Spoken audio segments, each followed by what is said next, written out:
Okay, we are live here today on this Thursday. And how are you doing, Ryan? Good to see you. Hey, Amy, good to see you as well.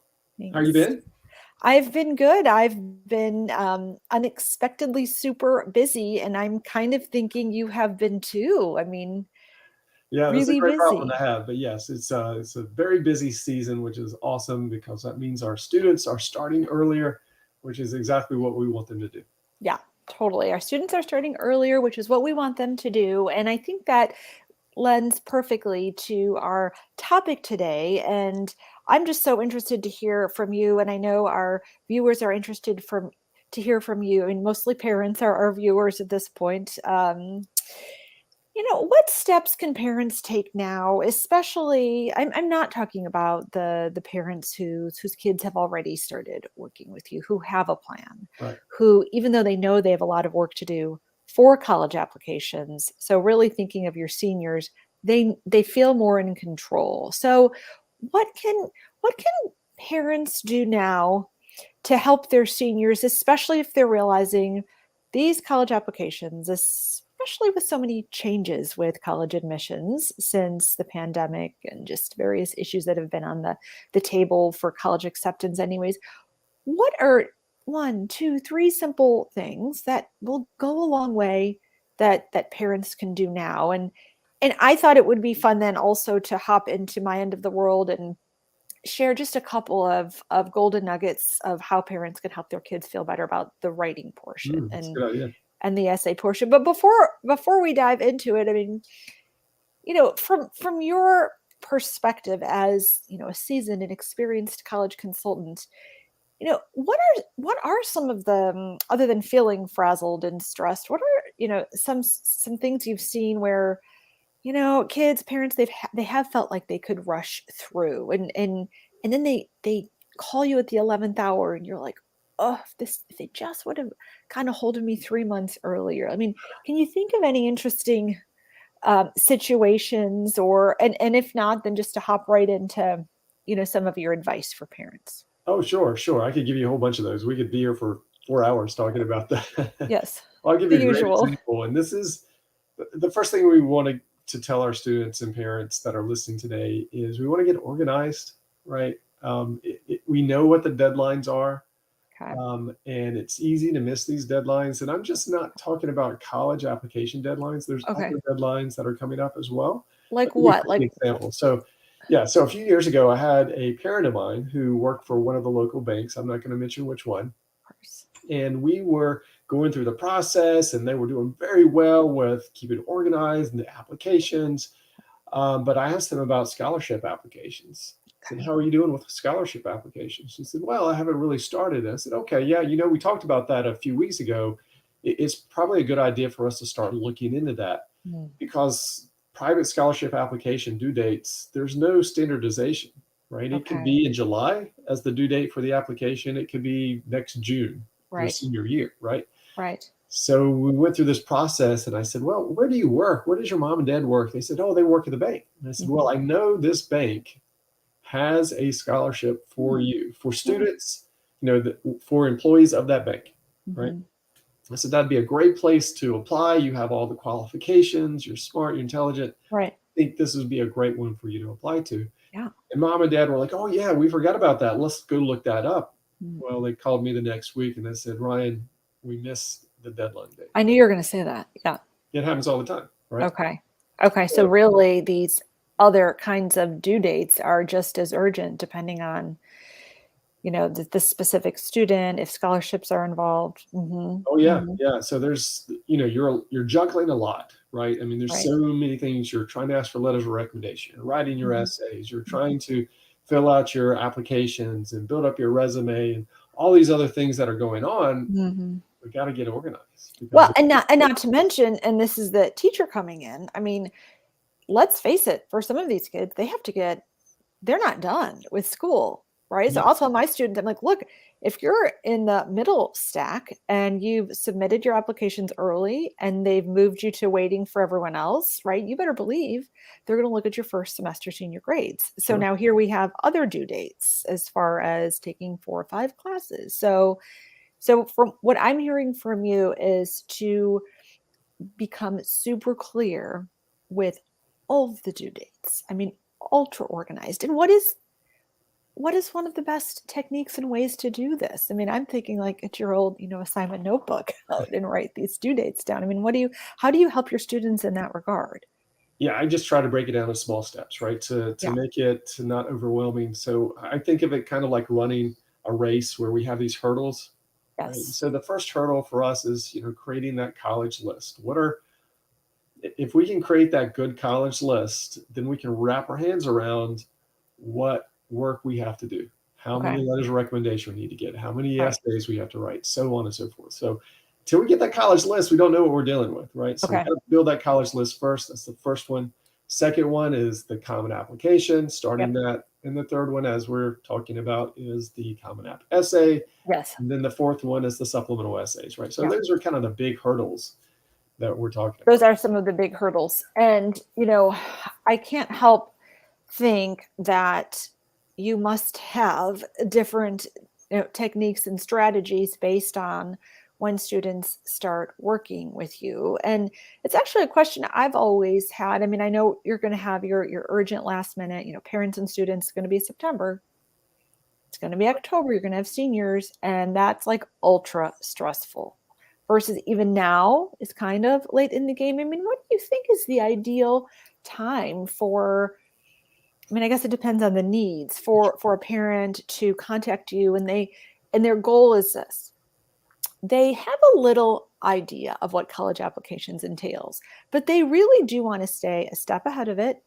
And in doing that, ultimately, they want that to benefit their kids Right. or their teen by ultimately handing in the most effective, beautiful applications ever. Like, what is your general timeline for a parent to most effectively get started with you? And I know you're not going to like this answer, but as early as possible, right? Just Of course. because the Yeah. more time we have Yeah. together, the more impact that I can make. So if Right.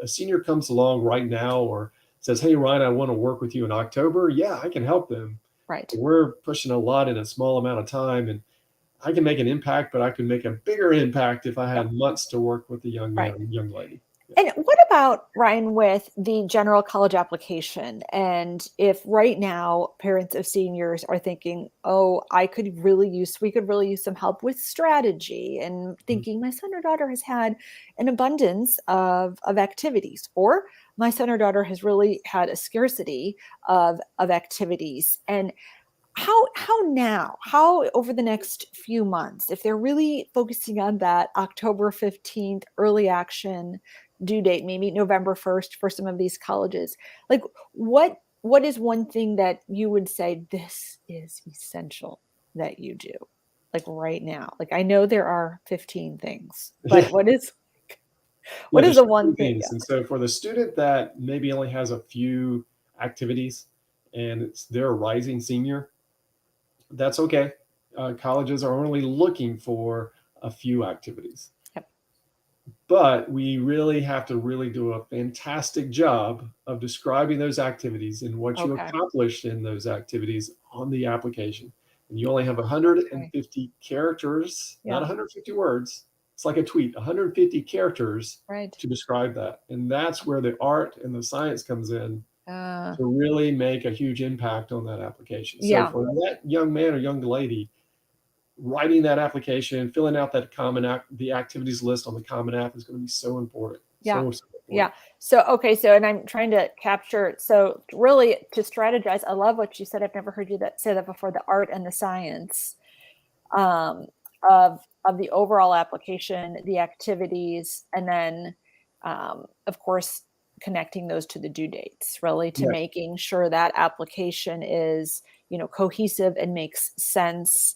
I know there was a big article 2 falls ago in the Wall Street Journal from colleges and college consultants talking about how a lot of times the what kids write about in the essays does not correlate with what's in the rest of the application. For example, Right. one college said, we've received many essays saying from students saying they want to become doctors or go into like pre-vet, but nothing on the rest of the application has indicated a like or a love for science or math or volunteering at a healthcare clinic, nothing, an AP in, biochem. And so I think there's a lot of strategizing. And do you think, to what extent does that speak to? I just love what you said, the art and the science of the college application. I mean, it really is, it really does beg for a need to look at these details. It does. I mean, that's can separate you. That can get you into a college or not. Right? Is those little details. And Mm-hmm. to your point, we know this, but we talk to our students and parents about creating a theme for the Oh, application. And we right, do a right. whole Facebook Live just on that. How do you do Yes, that? But I that's like that kind of what you're idea. saying, Yeah, right? Is we want a common theme that supports every part of your application. So yeah, a lot of that's parents and students think that the SAT, ACT test optional is one part, and the GPA is one part, and your activities list is one part, and your letters recommendation, your essays, and so on and so forth.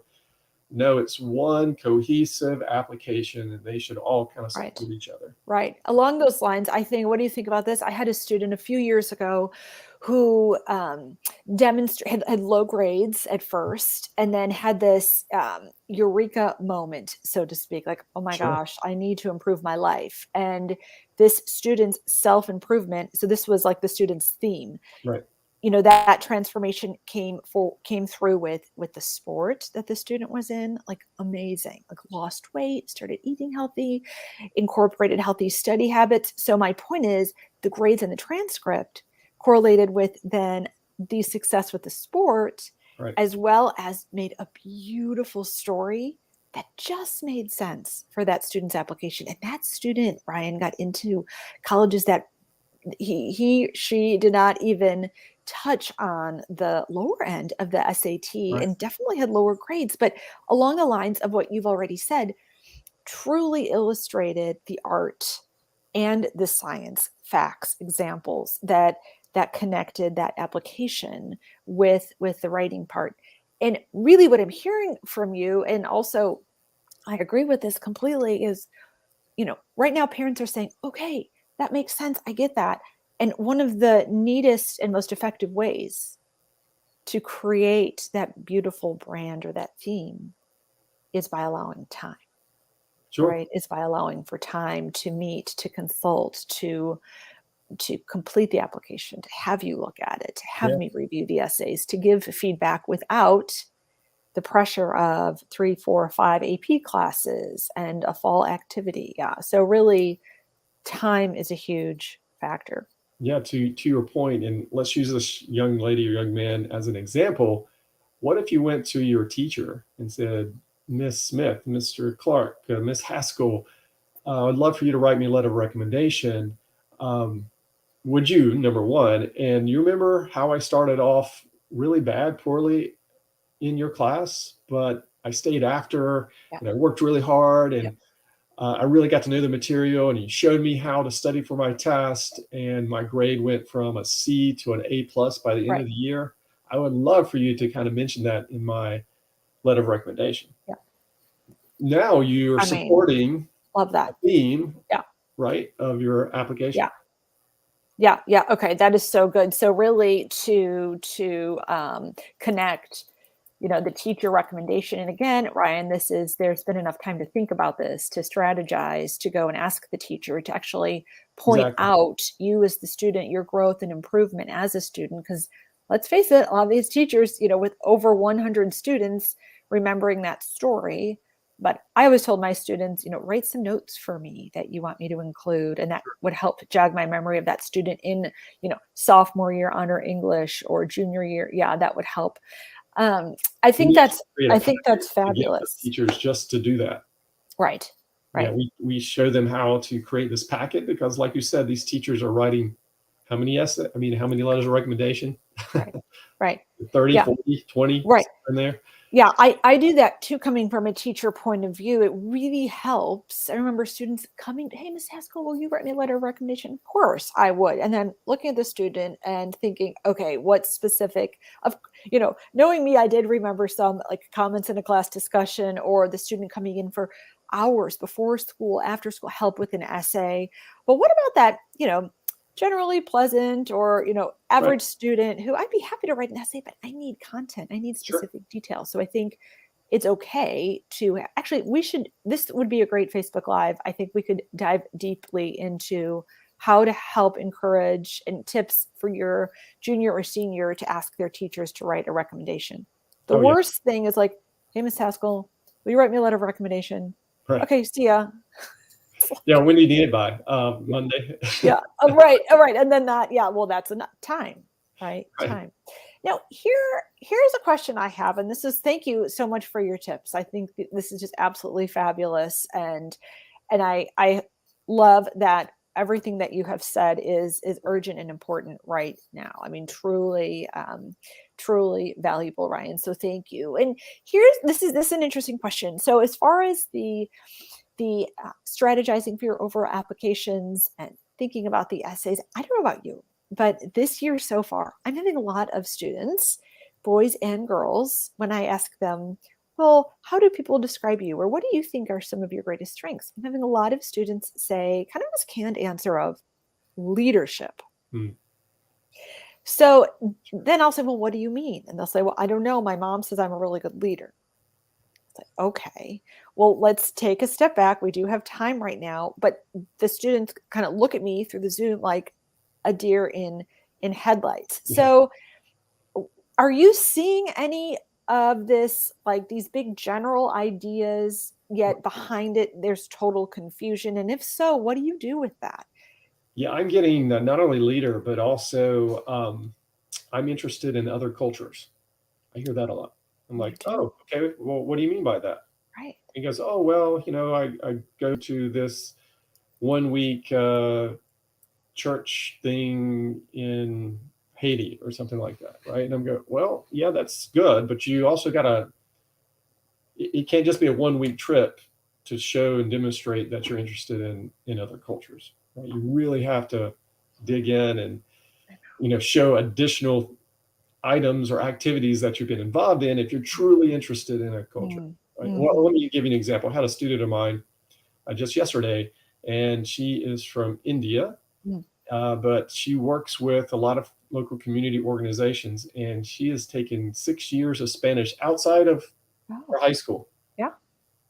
to learn Spanish so she could speak and help with these community organizations. Now Okay. that, Now that, yeah, right, now that is something that she could put on her resume to say, "Hey, I'm interested in right. that cultures." Right? That's substance, absolutely. And so when what I'm hearing from you is, and you with college applications, and me especially with the essays, when students throw out these big buzzwords like I'm interested in other cultures, Right. or I'm interested. People say I'm a leader, and then we say, well, what does that mean? So what I'm hearing from you is advice is to have specific examples to back that up with, and you know, from where I'm coming from though, Ryan, it's like one thing to have activities at like a resume, timeline on paper, but it becomes very difficult for a student to write about those Mhm. activities and the time spent if there hasn't been heartfelt connection, Sure. right? And so I'm seeing some students who feel like they've been pushed into these activities and they're exhausted,